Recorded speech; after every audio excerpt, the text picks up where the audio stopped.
Hello friends, मैं आपका mentor A K. Singh और आज फिर हम अपनी EMRS लाइब्रेरी की तैयारी करेंगे। और EMRS लाइब्रेरी में आज का जो टॉपिक है इंटरनेशनल प्रमोटर्स, यानी कि इंटरनेशनल लेवल्स ऑफ प्रमोटर्स के बारे में है।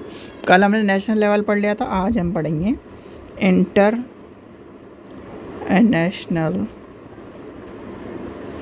National level promoters. और इसमें कौन आएगा आपका, मैंने बताया था हमारे जो टॉपिक में है वो है यूनेस्को। ठीक है, तो प्रमोटर्स कौन है आपको कल बता दिया गया था, तो आपको वो वाली कहानी दोबारा नहीं दोहराई जाएगी। सीधे सीधे हम चलते हैं अपने यूनेस्को पर, यानी कि यूनेस्को का आपको बताना है तो यूनेस्को के ऊपर ही चलते हैं हम।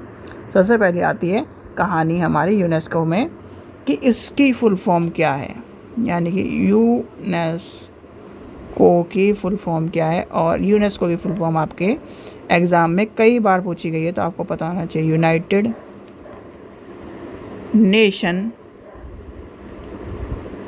नेशंस एजुकेशनल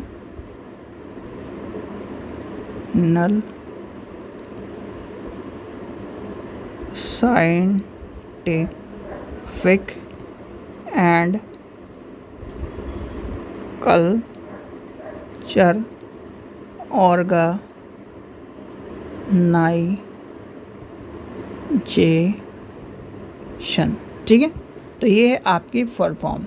फिर आता है आपको ये क्वेश्चन पूछा जाएगा, अगर लेके चले कि यूनेस्को बना कब, यानी कि यूनेस्को बना कब या यूनेस्को है कहाँ पर, इस तरह की चीज़ें पूछी जाती हैं।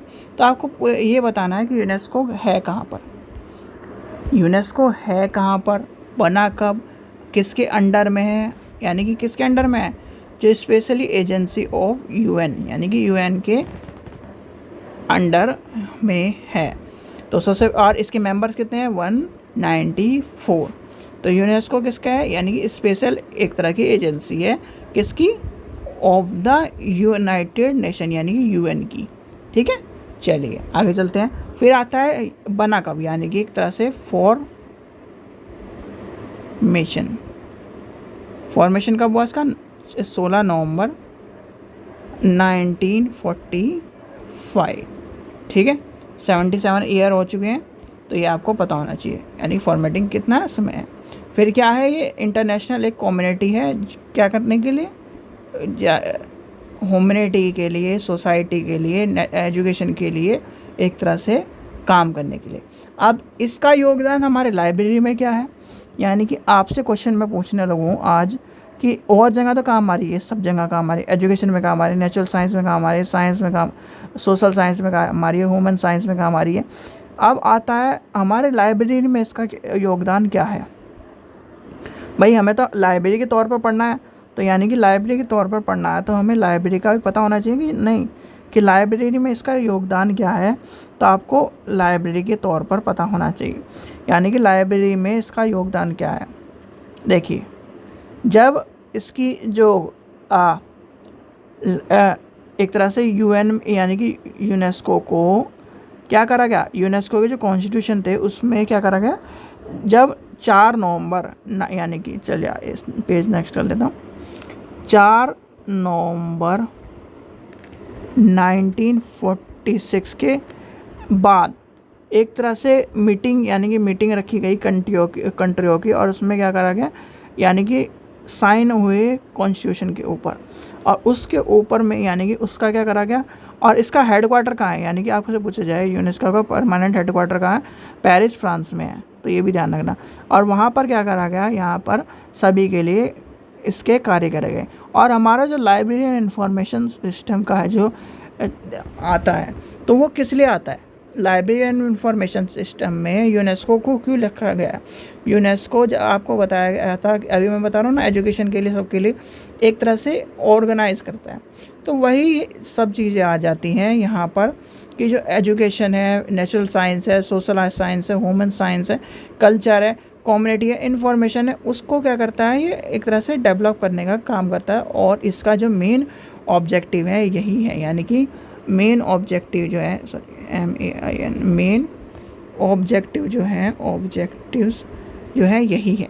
अब मेन ऑब्जेक्टिव क्या है, एम्पावरमेंट को, यानी कि एक तरह से पॉपुलेशन को है उसको इन्हेंस करना है, और जो है एडवांसमेंट है।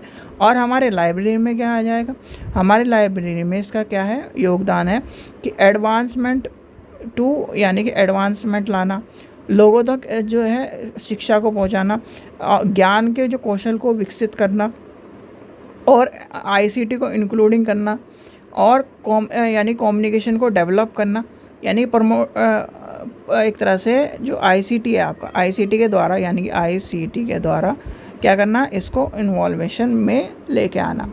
जो ऑर्गेनाइजेशन आपको पता ही है कि जो यूनेस्को है, यूनेस्को बहुत सारी कंट्रीज जुड़ा, अभी कितनी कंट्रीज जुड़ा हुआ है, 193 कंट्री जुड़ा हुआ है, 193 194 के आसपास कंट्री जुड़ा हुआ है।